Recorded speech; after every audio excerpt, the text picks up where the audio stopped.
You know, I didn't grow up with money.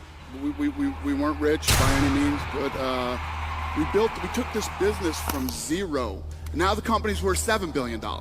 What's the worst thing that can happen if you try? You just have to keep grinding every day. Every day you get up. When you're at home, like you're dreading Monday, man, stop. Stop and get another job because you're in the wrong place. That's not healthy for you.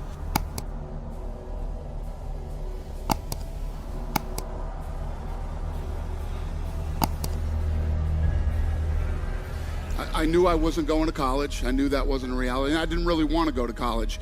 One of the things that I was very lucky in my life with is I knew exactly what I wanted to do. From the time I was a young age, I knew I wanted to be in the fight business, and people thought I was crazy. Because when you look at at the time when I grew up, you had Don King, Bob Arum, these guys were the big promoters in the fight game, and you know, everybody was set in their ways. They didn't think that you know, the fight business could change. Yeah. And I believed it could. I had a lot of ideas, and I believed I could change the business. And I worked in Boston at a place called the Boston Harbor Hotel. I was a bellman in there. I was 19 years old. I made good money. You know, there's some guys that get those jobs, and those are the type of jobs they you know, they want those jobs forever. And it's a good job. It's not a bad job. It just wasn't for me. I was literally standing in the lobby one day, and I'm like, what the hell am I doing here? What am I doing here? This isn't me. This isn't what I want. And I walked out the front door, and one of my good friends, he's still one of my good friends today, who was the doorman, says, what are you doing? I said, I'm quitting. And he's like, what? What are you going to do? I said, I want to be in the fight business. He said, that's the dumbest thing I've ever heard in my life. What's the worst thing that can happen if you try? If the day that I walked out of that hotel, right, and I went to do this, it doesn't work out, I can go back and be a bellman again whenever I want to. I always knew what I wanted to do, and every day when I woke up, I would work toward that goal. I didn't even have a car. I had a mountain bike that I, you know, rode everywhere in town with, and I had a Walkman. For those young kids, you don't know what a Walkman is, but I had a Walkman. And I used to listen to Awaken the Giant Within and Personal Power. I listened to both of those tapes. Everything that was in there is absolutely true, makes sense, and applies to everybody's life. It really does. So if you want to know what does it take to take things to the highest level, what's going to take to change my business permanently, not temporary, you can go home and you can install some of these strategies, skills, tactics, tools, insights, and see a significant change. But if that change is going to be a lasting company of value that keeps growing, then the things you've learned here have to become the standard for your organization, not something you did for a period of time. Whenever you look at somebody and say, why are they more successful than anybody else? It's always because of step one, they've raised their standard. If you go back home and you want to change your life in any way, personally, professionally, or your company, as boring as it sounds, as stupid as it ain't sounds, you might say, I spent all this time, this energy, this money, and you're going to tell me to raise my standards? Yes. Because even though that's not sexy, it is the only thing that creates lasting change. Yeah, so there was a kid in Boston, his name was Peter Welsh, and he's actually like a street fighting and boxing legend in town. And everybody had heard of him, and I literally sought this guy out. I went to him and I said, I know this is crazy, you don't know me, but I want to work with you. You don't have to pay me. I want to learn everything that you can teach about the fight game. And I worked under this guy for like 3 years. Wow. And I did everything from, you know, from boxing to corner work. I was a referee in fights. I managed guys, everything you could possibly do. This guy was my sensei in the fight game, and he, you know, he took me under his wing, and, you know, nothing bad with having a guy that works for you that you don't have to pay either. That doesn't suck. So, you know, I worked hard for this guy. I learned everything, and then I eventually moved out to Vegas. A buddy of mine, Lorenzo Fertitta, we went to school together, and when I came back to Vegas, a mutual friend had a wedding, and we both went to the wedding. We bumped into each other, and he had just got on the Nevada State Athletic Commission, and he heard that I was doing boxing out here, and he said, I want to hook up and start training. So we got together on that Monday, which was in 1995, and we've been together ever since. The owner of the UFC at the time was a guy named Bob Meyerowitz out of New York. One day on the phone, it just all erupted, and he said, you know what, there is no more money. It's all over. This thing's in trouble. I don't even know if I have enough money to put on one more show. Wow. And I said, interesting. Okay. So we hung up. I called Frank and Lorenzo. They were, and who would become my partners, and they were in Florida at the time. They own Station Casinos here in Las Vegas, local casino. And I said, the UFC's in trouble, and I think we should buy it. I think we could buy this thing. We started making some calls. A month later, we bought the UFC for $2 million.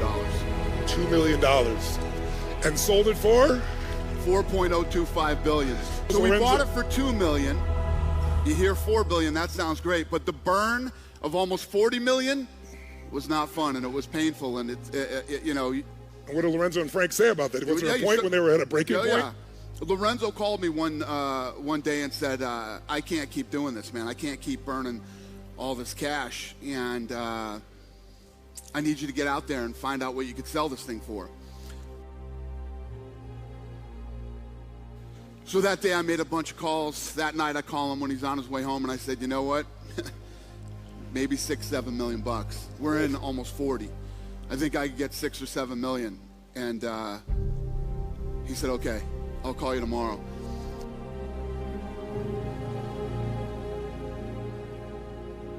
The first thing you think is, man, I just blew $40 million of my friend's money. Yeah. That's the first thing you think, right?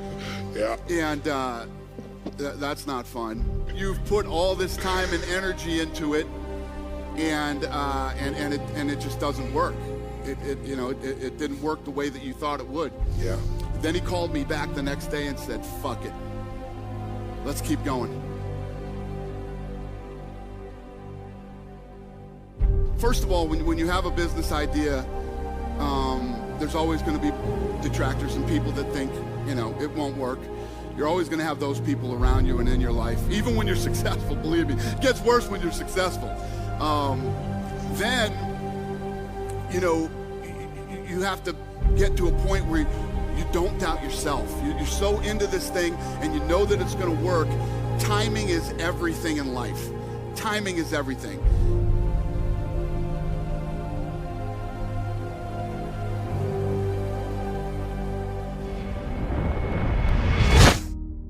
We took this business from zero to where it was. We create zillions of dollars in taxes, all these different, all the people that we employ all over the world, that when we go into the economic impact we have on cities, when we go into their cities, all this stuff, we're a monopoly now. We're being looked at as monopoly. So we're spending, $7-8 million a year trying to defend ourselves from the government as monopoly. Wow. These type of things happen, and I could go on forever. You go in, you do the right thing, and you pay your money, and you just take your lumps when you own a business. You don't try to fight these guys. You just roll with the punches, and you do what you're supposed to do. So we went in and we met with California, Nevada, New York, New Jersey, and the list goes on and on. Everywhere that had a real strong, everybody that had strong regulation, we went in and met with. Yeah. We educated them on the sport, and we started to open up and getting this regulated in all the different cities. And then we started to go to other parts of the world and get it regulated, and the list goes on and on.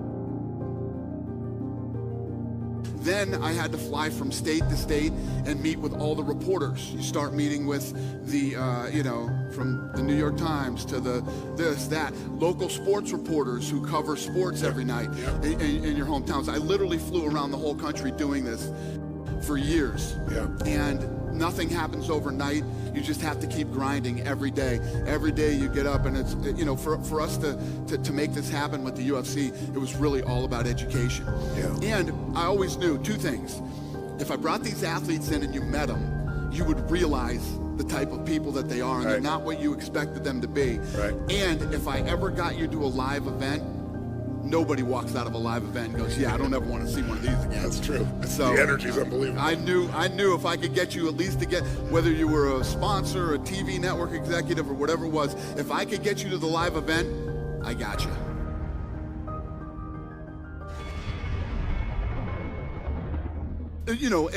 when you talk about manifesting your own destiny talking about, that is Ronda Rousey, that is Conor McGregor, that is any of these successful people that you meet, that's who they are and that's exactly what they do. It's a fact. She sat there and laid out and told me exactly how her career was going to go. Conor McGregor laid out and told me exactly how his career was going to go. These type of people, it's real. It's absolutely real, and I've seen it many, many times in my life. I love when people doubt us. I love when people say no. Even when we just sold the company. When we sold the company, it's been 2 years now, right? We sold the company, and then everybody, it's always surrounded by anything you do positive in your life and anything that's huge, it will immediately be surrounded by negativity, right? Immediately. Get ready for it, because no matter how successful you become, one thing never goes away: negativity, haters, whatever you want to call it, but it's always there, and you have to read it every day.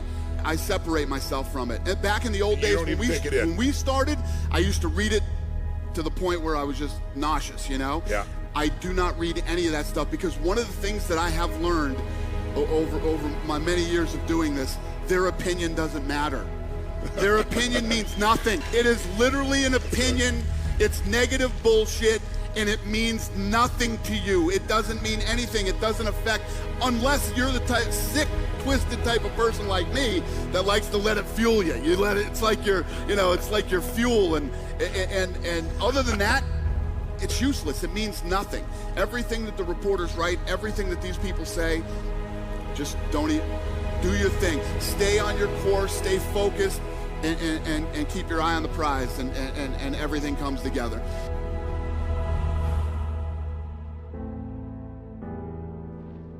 I love that stuff. So now I just tune it out. I do my thing. When we first bought the company, when Ari bought the company, and he overpaid for it. Overpaid for it. These guys are in big trouble now. Now they have so much debt hanging over their head. They're this, they're that. Their TV deal is up with Fox. All this stuff's going back and forth. So, and a lot of these things are true. Our TV deal is up with Fox. We do have a lot of debt, but these are all things we knew going into it. And then everybody keeps asking me, why did you stay? When you make that kind of money, there's always this thing about fuck you money. Everybody knows that term. Oh man, I'm gonna tell the boss to kiss my ass if I ever get that lottery, or I hit this or hit that. If you're looking for fuck you money, you're in the wrong place already. You already know you're not in the right place, okay? Because there's no such thing. I just made more money than I ever dreamed I would make. I don't want to leave. What am I gonna do? Where am I gonna go? Listen, I've been on trips and stuff. I can't stand 3-day weekends. I hate 3-day weekends, man. I'm like, man, I want Monday to come again. That's how much I love what I do. If that's not your mentality every weekend when you're at home, like you're dreading Monday, man, stop. Stop and get another job, because you're in the wrong place. That's not healthy for you. So I made all this money, but Ari gave me my ownership to stay, so I stayed, and now we just did a deal with ESPN for $1.5 billion. 5 years. For 5 years. Now the company's worth $7 billion. First of all, when you're in that position, we didn't need any money. And everybody's telling me, oh my God, you made, $360 million, you made this, you made that. I already had money. I had money. I had bought a lot of stuff that I had always wanted, really about that you love what you're doing, and it's about the journey, the people you're doing with it, that you're having fun, you're getting up every day, and you're all working toward the same goal, whatever it might be. It's a very fulfilling feeling. It really is a very fulfilling feeling, because I've been where most people have been. I've been in the shitty job that you're just trying to pay your bills and you're trying to make ends meet, and you're miserable. You're doing it because you have to do it, because you have to pay your bills, because you need money. Once you break out of that and you find what it is you truly love to do, it's really not work. It's actually fun, and you enjoy every day of your life. Every one of us is a fighter. Every day you get out of bed, when you get out of bed every morning, right? You get up out of bed, life is standing right there to kick you in the face.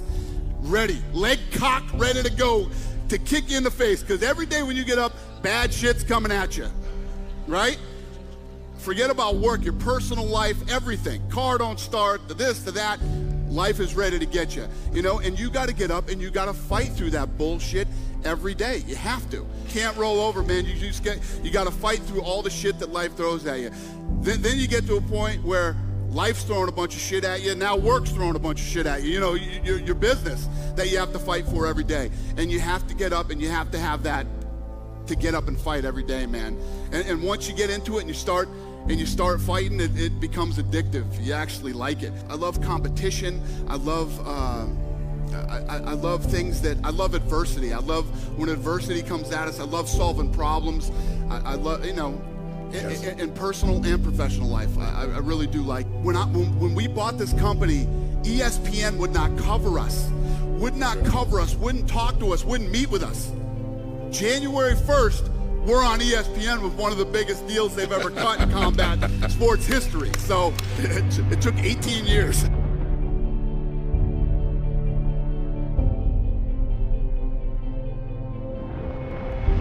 You have to be a leader. You have to be a leader, and you have to get people to believe as you believe and to want the dream as bad as you want the dream. And you have to, you know, it's great to have a bunch of people in your place working, but you want enthusiastic people that love what they're doing as much as, you know, those are the type of people you want. And that's you know, that's the type of shop we've run since the day we opened. What makes somebody a great leader? Well, I think part of it is setting by example. I think that they have to see that you're out there willing, you know, don't just come up here and tell us a bunch of bullshit, and, you know, they have to believe